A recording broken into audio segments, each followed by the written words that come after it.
Bir xəbər media olaraq bölgədəki ekoloji vəziyyəti və vətəndaş müraciətlərini hər zaman diqqətdə saxlayır, qaldırılan hər bir məsələyə obyektiv yanaşırıq.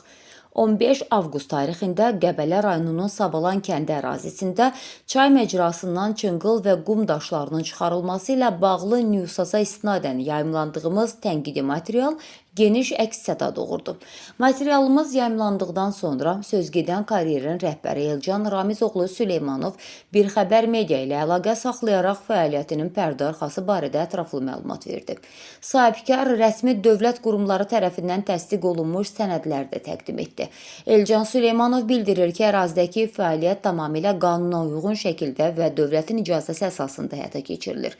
Təqdim olunan rəsmi sənədlərə əsasən Dövlət Mineral Xammal Ehtiyatlarından İstifadə Agentliyi tərəfindən həmin karyerin istifadəsi üçün ilkin olaraq 3 hektarlıq ərazi ayrılıb.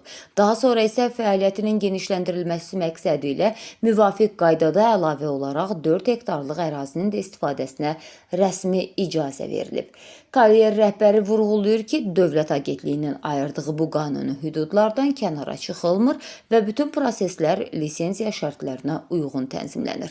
Bir xəbər media olaraq jurnalist etikasının tələblərinə sadiq qalaraq hər iki tərəfin mövqeyini və ən əsası rəsmi sənədlərə söykənən həqiqətləri sizlərə çatdırdıq. Öz növbəmizdə həm sahibkarların hüquqlarının qorunması, həm də təbiətimizin toxunulmazlığını diqqətdə saxlamağa davam edəcəyik.